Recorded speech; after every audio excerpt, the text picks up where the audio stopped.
That's right, another Draco. This is now the 5th Draco model we've had on the channel, and we've had AK pistols on it beyond that. This is the US Draco tabletop review and field strip coming up next on GBGuns. Now, as much as I would like to show this with the included standard capacity US Palm magazine, I cannot because YouTube thinks that's a no-no somehow. So, sorry guys, I can't show it on or near the gun, but you know what I'm talking about, US Palm, standard capacity magazines, great magazines. That's what comes with this thing. So, the Draco, if you're not familiar with them, is an AK pistol, large format pistol, chambered in 7.6239. I did a magazine article comparing the 3 Romanian Dracos, the Draco, Mini Draco, and Micro Draco, a couple of years back, and was really impressed with how much energy 7.6239 still gets out of those shorter barrels. In fact, this little guy yields more energy than a full-length 16-inch 5.56 rifle does, which is pretty cool, and it made me sort of look at Dracos and AK pistols differently. Yes, they're very loud. Yes, you get a huge muzzle flash, and that can be fun or annoying depending on your mood or what range you're at, but they do have practical application beyond that. This guy, being entirely US made, is a little bit different than the Romanian Kujir Draco, which I do have on hand to compare and contrast against. A slightly different setup here. And so what I want to do is go over this thing from muzzle device to end, and first off tell you what's on this US made Draco, and then compare it and contrast it with the Romanian setup. Starting at the muzzle, the US Draco comes with a brake on it. It's a single chamber, I guess, if you will. It is threaded 14 by 1 left-hand thread, just like all of your Soviet bloc stuff. The barrel on the US one seems to be about 1.5 inches or so. I'll have more details in the article. Check the link in the pinned comment to get the actual specs. But 1.5 inches or so shorter than the regular Draco, which puts it somewhere between the Mini Draco and regular Draco. But comes with a brake, whereas the Romanian version just a muzzle nut. You'll also notice the front sight post design is a little bit different. We've got a straight up and down on the US one and a slight bit of cant to the rear on the Romanian. The Romanian is also full hooded, which you got to reach in there if you want to adjust. Somewhat cuts down on the light, but also kind of gives you an aperture to look through, if you will. On the US one, it's more of a traditional eared front sight post. Moving to furniture, of course, a difference not only in color and texture, but in wood material and in shape.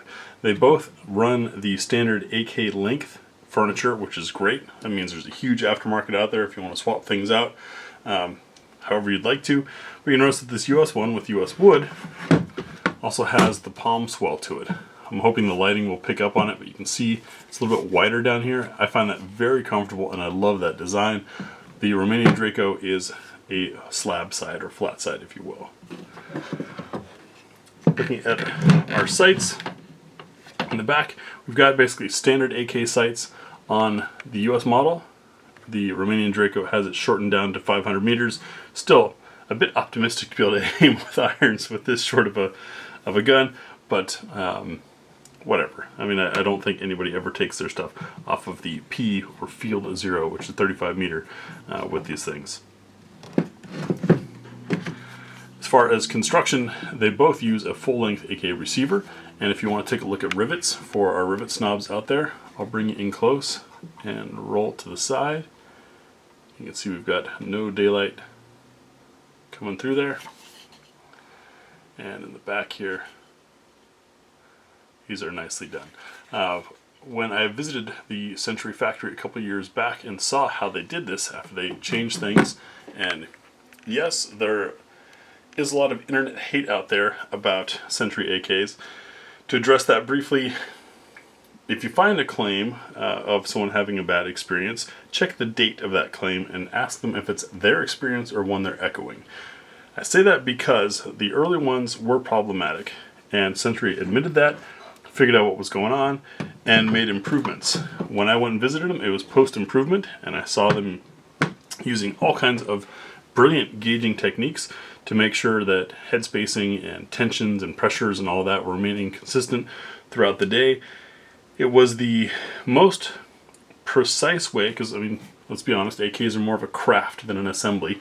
It's not like an AR where we just screw a bunch of things together and call it good. Century, to me, has found the most consistent way to mass-produce AKs and maintain quality that I've seen. And I've visited other AK makers beyond Century before that trip. So that's all I'm going to hit on that. I haven't had any negative experiences. I've run them at Thunder Ranch, run them at courses, shot the snot out of them, put brass case ammo through them, and not had any issues. So I'm done with that, I guess I could say. Looking at the other side of the pistol here, we can see it's smooth side. We do not have a rail there, which is also how the Romanian Dracos come. We do have an enlarged magazine release, a paddle style, which I find is great. Reason for that, get room in here, is you see how the paddle is a bit wider than your trigger guard, I guess you want to call it. It's something that you can reach out and punch from the side. It also helps you catch your thumb on it when doing a mag change and retaining the magazine that way. It's a little more comfortable, easier to do more quickly than this tapered, narrow design that is more traditional that the Romanian model uses. We have Century Arms' own trigger group and a US Palm grip on here.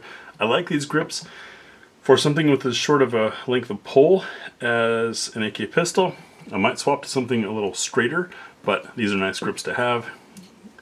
And we can see that we have in our rear trunnion here a QD spot, and it's got, looks like it's got divots in it to be anti-rotation. Let me find something to test that with. I dug out a sling with a QD point in it, drop that in, and looks like we've got about quarter turn, so it is a limited rotation.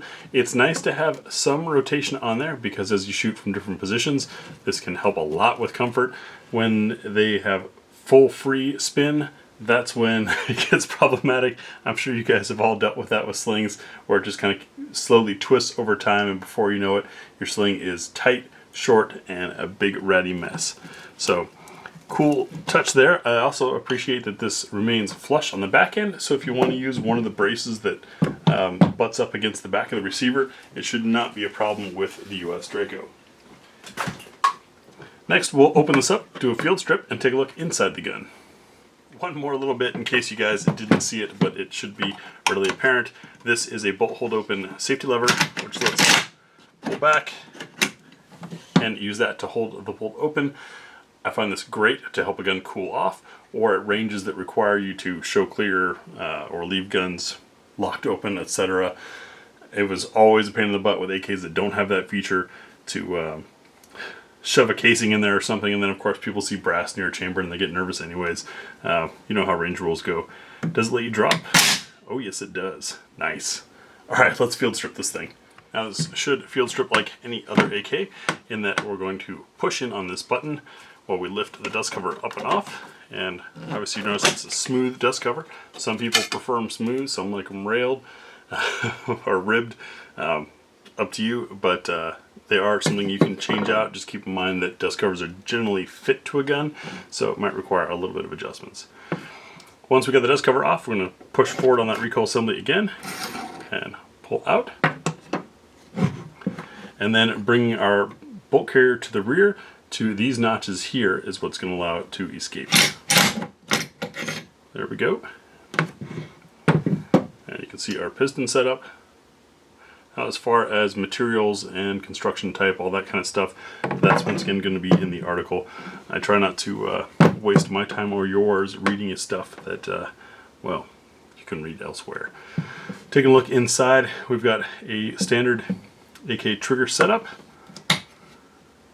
dual hook, and you can see they've got one of those nice, I don't know if lighting's going to catch it, but it has one of those trigger pin retainer arms, not using the spring but an actual solid piece of metal in there.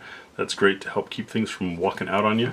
There are a lot of companies out there that don't include that. It's only a $5 part. It's a simple upgrade, but I mean, to To quote the president, come on, man. And you can see the rest.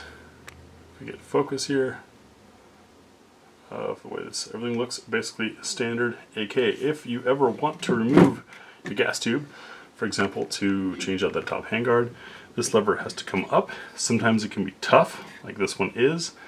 I use that groove right there on the carrier, lock it in there, and use it as leverage to open it up. It works just fine. Taking a look at our bolt, everything looks pretty standard, and I've noticed nicely machined. You don't have a whole lot of messy grooves in there like you do on some other AKs. So that part's nicely done. Reassembly, of course, is just the reverse of this. I'll walk through it. We will probably brace this thing. So when reinstalling the carrier, you want to make sure your bolt is flush with the carrier, and that these tracks here get dropped into that same cutout on the end of the receiver you saw before. It takes a little bit of downward pressure because you're fighting against the hammer spring. Bring that forward. Recoil assembly goes back in its home in the top of the carrier, and then gets nestled in the little notch at the rear here. Always difficult to do with my filming setup, which has everything about 2 feet in front of me. And then the dust cover, I set this leading edge down into that groove there before pressing down. And from here, making sure that the front part is locked in, a good nice whack on the back end usually gets it in place. Here we go.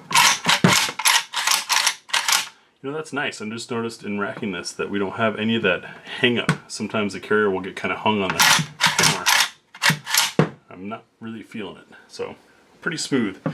Anyways, we'll run this with our multi-mag test and maybe do some practical accuracy with a couple different loads.